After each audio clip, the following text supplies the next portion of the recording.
At the WCC Assembly, the Justice Plenary is underway, and it began with the voices of angels. I am Angelique Walker-Smith, and this is Madang Live. In the show today, we get your views on the Justice Plenary. We tell you more about the committee reports. What are they and why do we have them? We give you the latest on the election of a new Central Committee. And we interview two amazing women.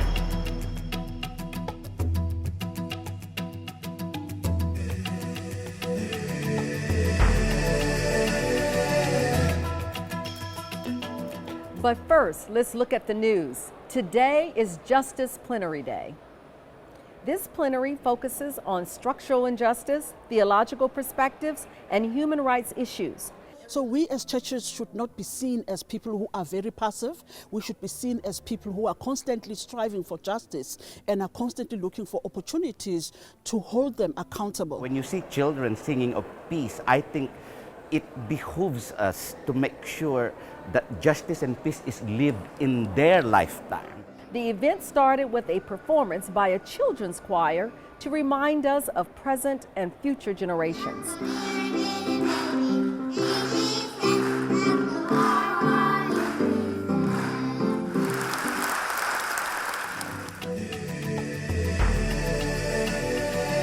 The committees at the WCC Assembly started to give their report backs last night. This is where the Assembly gives direction to the work of the WCC. They give their blessings to the financial, policy, and program structures of the organization. The mood is quite well. Of course, we asking for more participation and also involvement of the committee reports that participants can read carefully, can react, can make their comments and their reactions, which will go back to the committees for further elaboration and amendment of the reports. Voting for a new Central Committee continues today. A Central Committee of 150 must be chosen today. Out of them, 3 moderators will be elected. This is the group that will lead the WCC for the next 7 years to the next Assembly. What I know for sure is that it has to happen. It has to happen because the election of the Central Committee has another step that has to be completed here in Busan.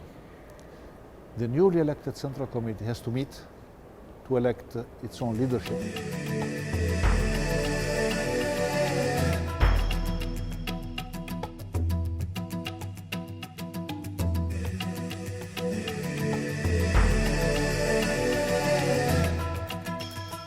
In this section of our program, we dig a bit deeper and bring you some human stories on issues that are discussed here in Busan.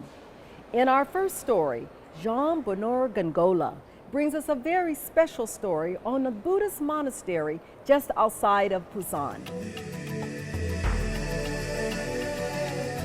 Interreligious dialogue is a two-way process. That is why on Saturday, 2nd November 2013, participants of the World Council of Churches 10th Assembly joined together. They were at the Gyeonggi Temple for a cultural experience at the archaeological site of Bulkasa, a Buddhist temple. At 8:30 a.m., our journey started. While enjoying the driving, we were able to experience the sight and sound of the city of Busan. When we arrived, Mrs. Lisa guided the tour. We started at the monk tomb near the temple and admire the beautiful nature of the archaeological site of Bulkasa. The senior monk welcomed us to the monastery restaurant for a meal. It is here that we learn that Buddhists consider leftover food as sin. Dialogue with people of living faith has been part of the work of the World Council of Churches since 1971, when the Central Committee, meeting in Addis Ababa, Ethiopia, affirming that Dialogue is to be understood as the common mission of the church.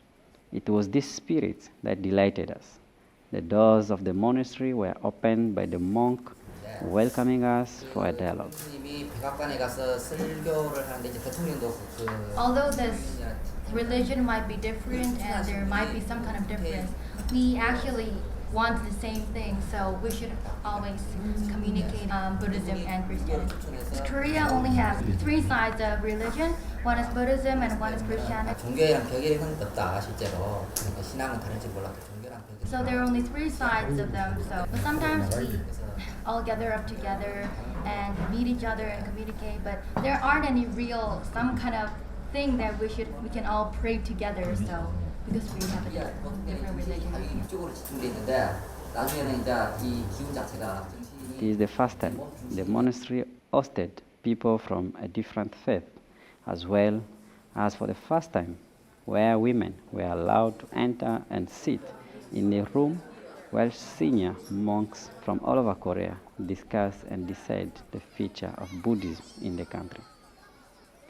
Bunzile from South Africa was unable to contain her joy on this unique occasion. This has been very helpful for me because I work for an interfaith organization and I need to know more about all the different faith beliefs in the whole world. And this has been an opportunity for me to find out more about Buddhism. It has inspired me to go back and read more about Buddhism. So I really appreciate the opportunity to come to this temple, which is the biggest in South Korea. It makes me feel very special as well. I am Jean Bonnet Kongolo, reporting for Madang Live. Human rights issues are high on the agenda of the World Council of Churches. Poverty is an issue that impacts widely around the world. We bring you this story from a rubbish dump in Manila in the Philippines.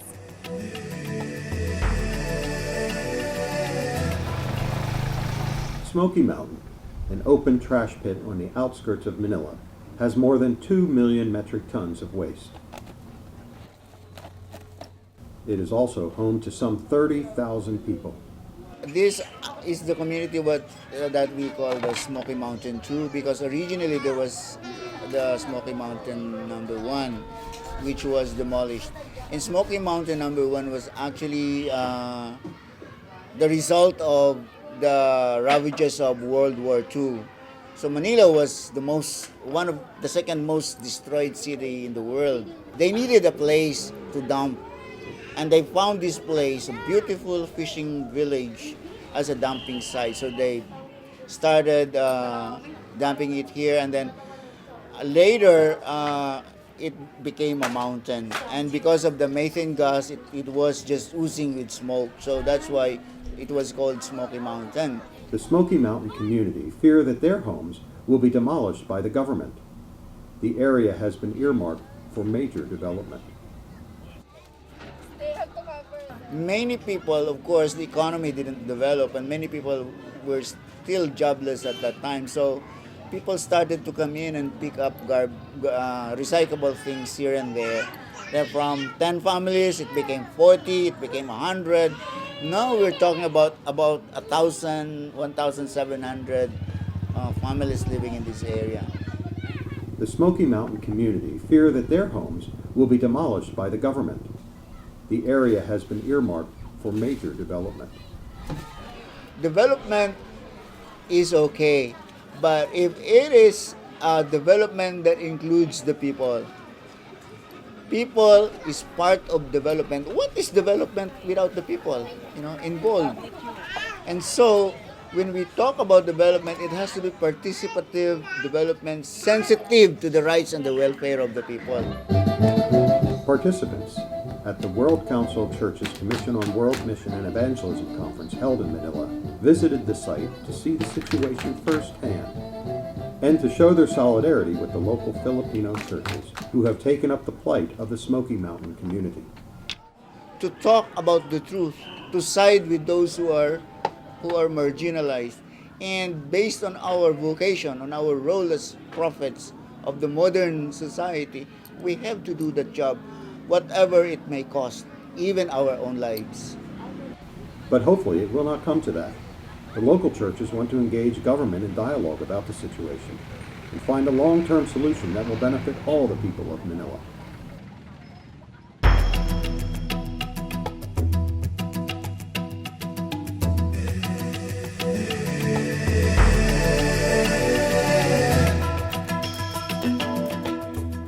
Yesterday, I had the opportunity to talk to two remarkable women. We spoke about the issues of justice and how they impact on the world today. Here now is that interview.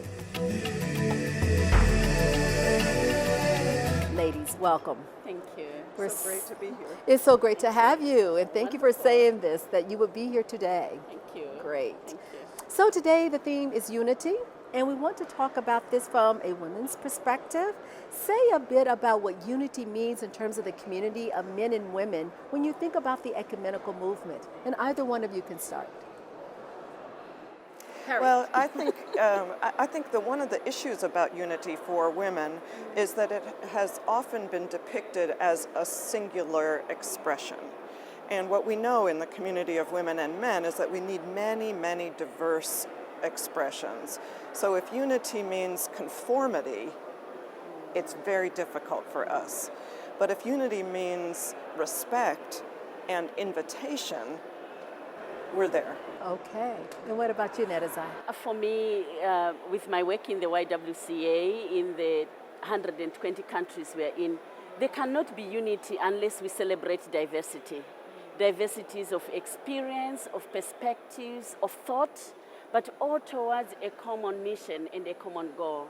And that includes respect for the dignity for each one of us.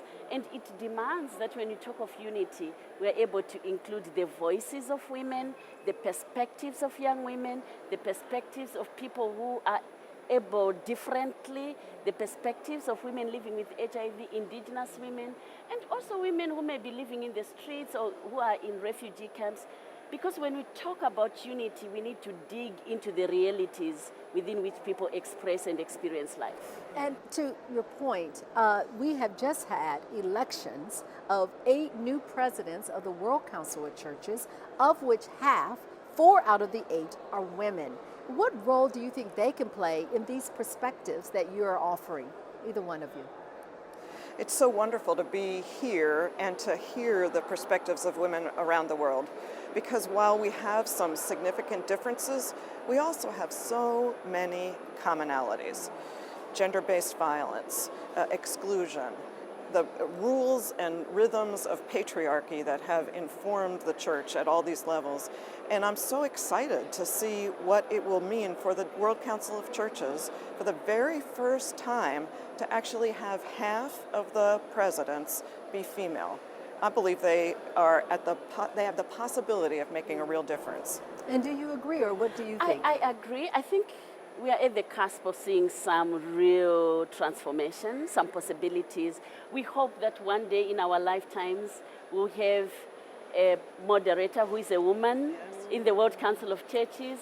We'll one day have a general secretary who is a woman. We have never had a woman general secretary or moderator.